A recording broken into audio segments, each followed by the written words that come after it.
En direct du Salon international de l'agriculture, depuis le stand de la coopération agricole, Sud Radio, l'invité politique, Jean-Jacques Bourdin.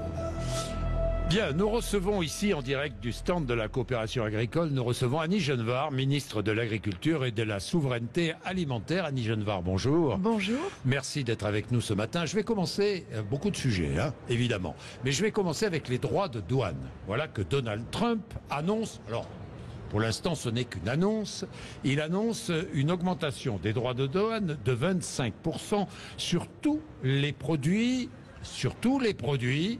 européens qui seront importés aux États-Unis. Tous les produits européens. Est-ce que nous, les Européens, nous allons augmenter les droits de douane de 25% sur tous les produits américains que nous importons? De toute façon, l'Union européenne, là, est convoquée à sa responsabilité et à sa fermeté. On ne peut pas se laisser ainsi menacer d'un côté par la Chine et de l'autre par les États-Unis. Donc il y a des règles qui régissent le commerce international. On ne peut pas faire n'importe quoi. Mais il se moque des règles, Annie Genevard. Oui, mais entre les annonces et les faits, vous voyez bien qu'il a menacé le Mexique, il a menacé le Canada. Rien ne s'est passé parce qu'en réalité, nous exportons, mais nous importons aussi.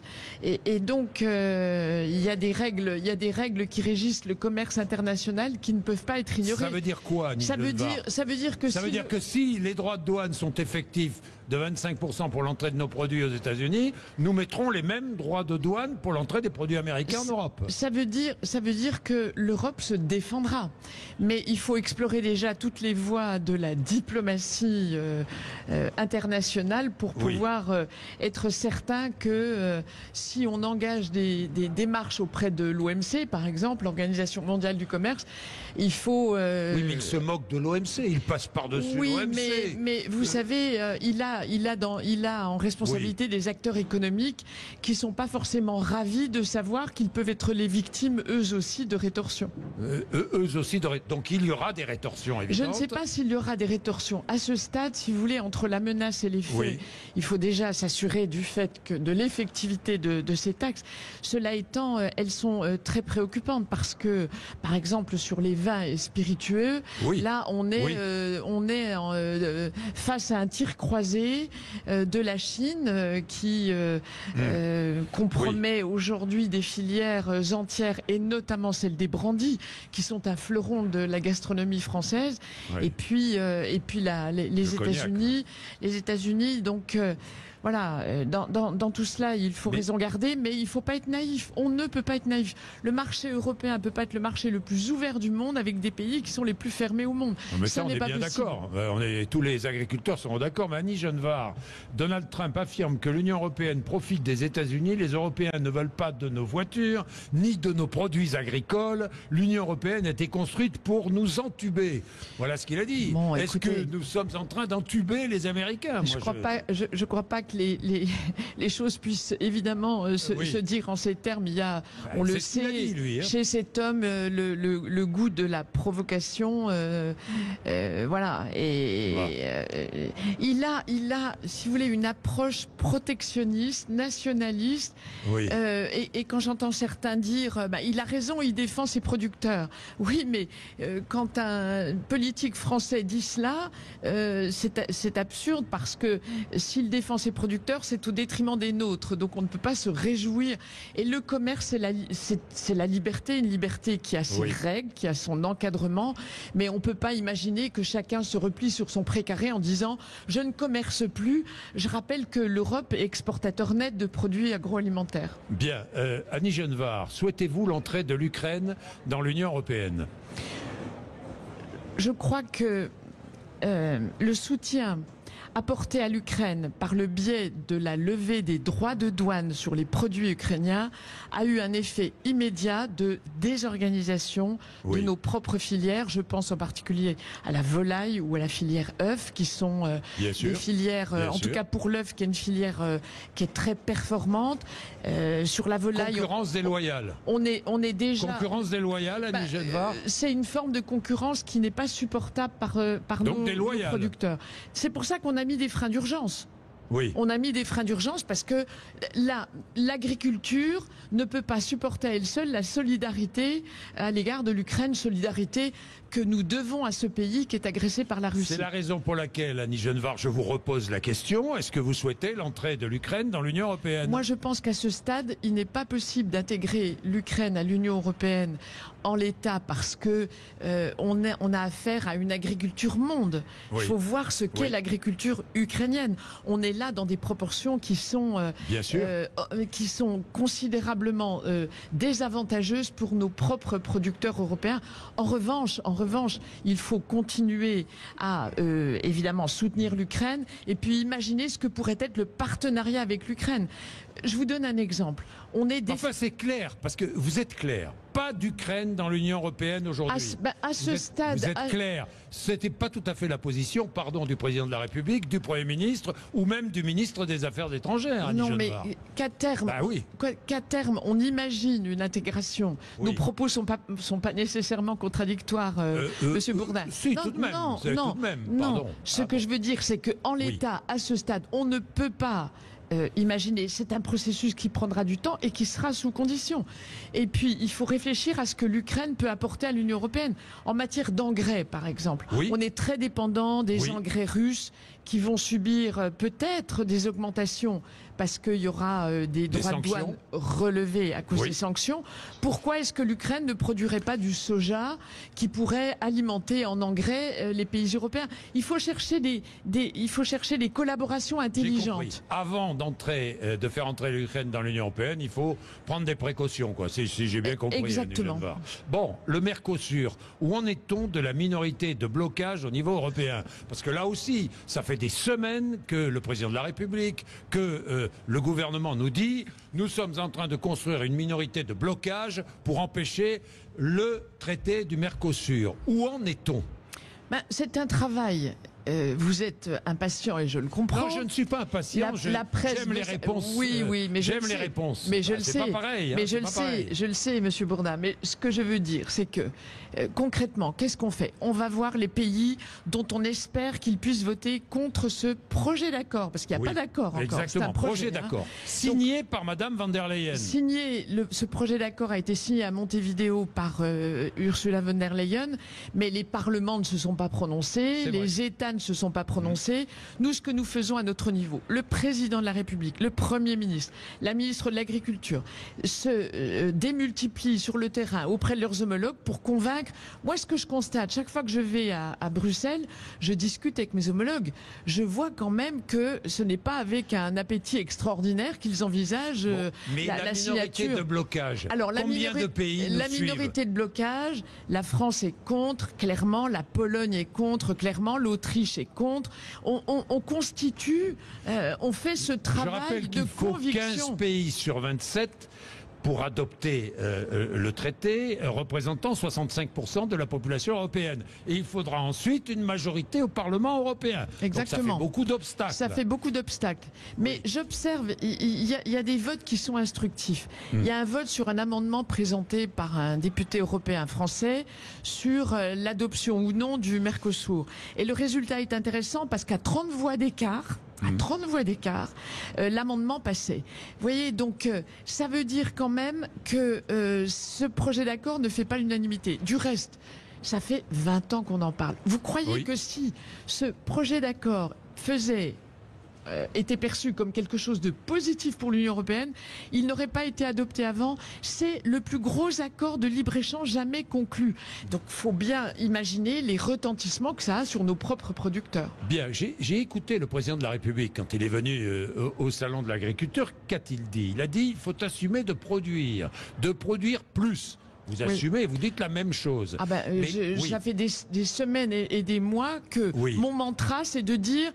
Produire n'est pas un gros mot, parce que pendant longtemps, on a dit « Oh mon Dieu, produire, ça pollue. Oh mon Dieu, produire, c'est du productivisme intensif. » Enfin, j'invite tous ceux qui pensent que l'agriculture française est productiviste à aller dans des pays véritablement productivistes.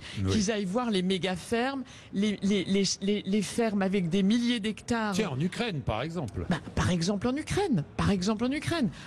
Mais la France s'honore d'avoir un modèle d'exploitation production familiale à taille humaine. Et donc, voilà. Donc, produire plus, ça veut dire pour produire plus, il faut moins de contraintes, ça veut dire moins de pesticides, ça veut dire plus d'utilisation d'eau. On est clair. Pour produire, il faut 3 choses. Il faut de la terre. Oui. Donc, il faut préserver la terre agricole comme la prunelle de nos yeux. Oui. Il faut de l'eau. Et là, j'invite tous ceux qui s'opposent au stockage de l'eau de raison garder, parce qu'en s'opposant au stockage de l'eau, ils s'opposent à la production française et ils mangeront fatalement des produits venus de l'étranger, donc on perd en souveraineté alimentaire. Et il faut aussi des outils de protection des cultures, c'est-à-dire des produits phytosanitaires, pour autant qu'ils ne soient pas dangereux pour la santé. C'est assez basique, si vous voulez. Est-ce qu'on a trop interdit l'utilisation de produits phytosanitaires? Est-ce qu'on est allé trop loin en France dans l'interdiction?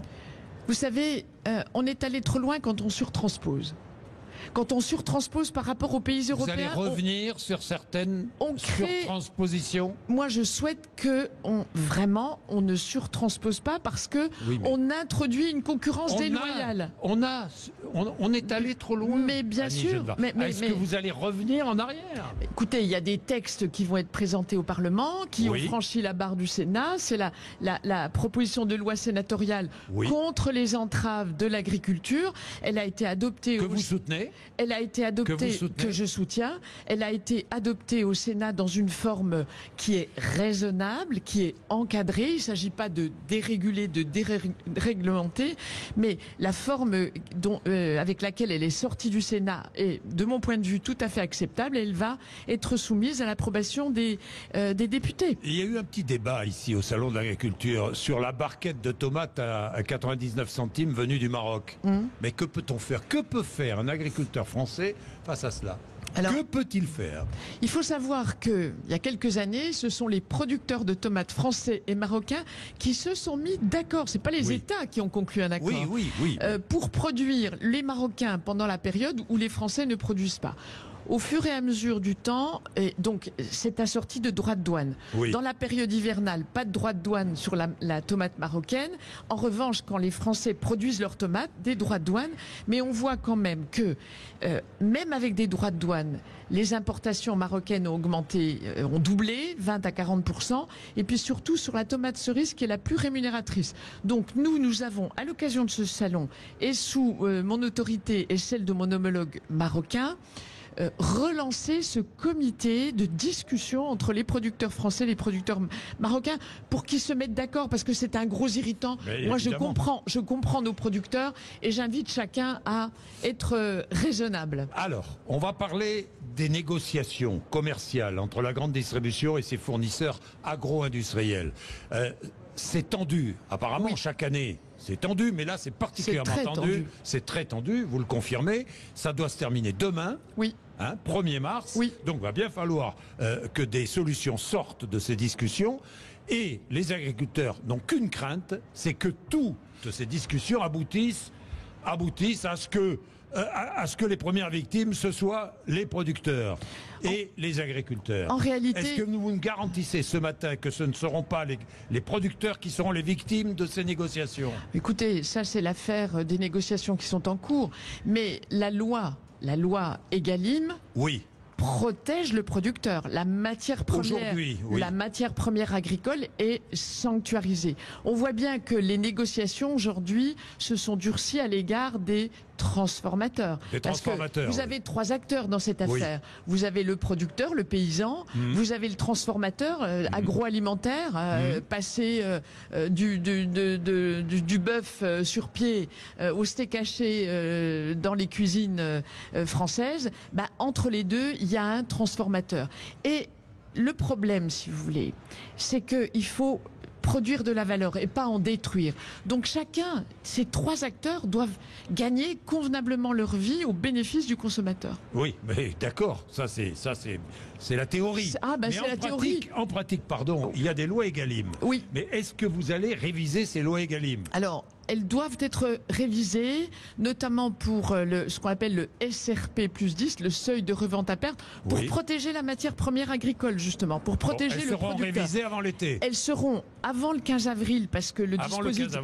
Pour le SRP plus 10 avant le 15 avril, et nous légiférerons sur Egalim, parce qu'il faut reprendre Egalim, et on va regarder attentivement, je vais regarder avec ma collègue Véronique Louwagie, exactement comment se passent les négociations avec la grande distribution, parce que nous adapterons le texte en fonction de la façon dont se déroulent les choses. Vous savez ce qui se passe, l'inflation ayant ralenti, la grande distribution demande aux industriels de l'agroalimentaire, de la transformation agricole, de baisser les prix. Et oui, voilà ce que dit la grande distribution, vous savez bien. Monsieur et Bourdin. s'il y a une baisse des prix, ça veut dire qu'il y aura une baisse des prix à l'achat, aux producteurs. Monsieur Bourdin. Oui. Monsieur Bourdin. Oui. Le bœuf désossé, c'est 10 € le kilo, en gros. Le prix de revient du bœuf une fois qu'il a été désossé. Il est acheté entre 4,5 et 7,5 aux producteurs. Une fois qu'il est désossé, 10 € le kilo. C'est le prix de vente du steak haché au kilo dans la grande distribution. Il y a un problème, vous le voyez bien. Oui, il y a un problème, donc chacun doit gagner sa vie parce que on a une je comprends que les distributeurs gagnent bien leur vie. Oui. Vous êtes d'accord? Oui. Gagnent bien leur vie. Oui. Bon, les transformateurs, dans l'ensemble, gagnent bien leur vie. Écoutez, il y a que les producteurs, agriculteurs qui gagnent pas toujours bien leur vie. Non, je crois que c'est pas. Je dis simplement qu'avec les lois Egalim, tout a été fait pour protéger le producteur. C'est le début de la chaîne. Et avec un prix plancher bientôt? Non. C'est le président de la République qui va parler de prix plancher. Le prix plancher. Ça a été évoqué au cours mais ça n'a pas été formalisé comme tel. Donc, il n'y aura pas de prix plancher. Le président de la République n'a pas dit « je veux qu'il y ait un prix plancher ». En revanche, ce que dit le président de la République, qui est très clair, c'est que si le producteur n'est pas protégé, c'est une destruction de valeur et surtout une perte de souveraineté alimentaire. Vous savez que un fruit... en gros, on n'est pas souverain sur le plan alimentaire pour les fruits à 60%. 6 fruits sur 10 consommés en France n'y sont pas produits. Un poulet sur 2 viennent de l'étranger. Alors qu'on a une agriculture, on a tout pour réussir. On a des agriculteurs talentueux. On a une terre d'une très grande qualité. On a un souci de la qualité de la production et des produits qui est reconnu dans le monde entier. On a la plus belle agriculture du monde, la plus vertueuse. Et on se laisserait comme ça manger des parts de souveraineté. Ce n'est plus possible. Donc, ce que dit le président de la République et ce que nous répétons, c'est qu'il faut faciliter la production en France. Mais on a un sacré handicap à rattraper parce qu'on a mis tellement de contraintes sur le producteur. Et pendant si longtemps, il a si mal été rémunéré de son travail que, évidemment, il faut remonter la pente de cette situation. Parmi les contraintes, il y a les contraintes environnementales. Je lis ce que déclarait Laurent Wauquiez, que vous connaissez bien, organisme, l'OFB, qui veut contrôler nos agriculteurs avec un pistolet à la ceinture. Vous emploieriez les mêmes mots que Laurent Wauquiez?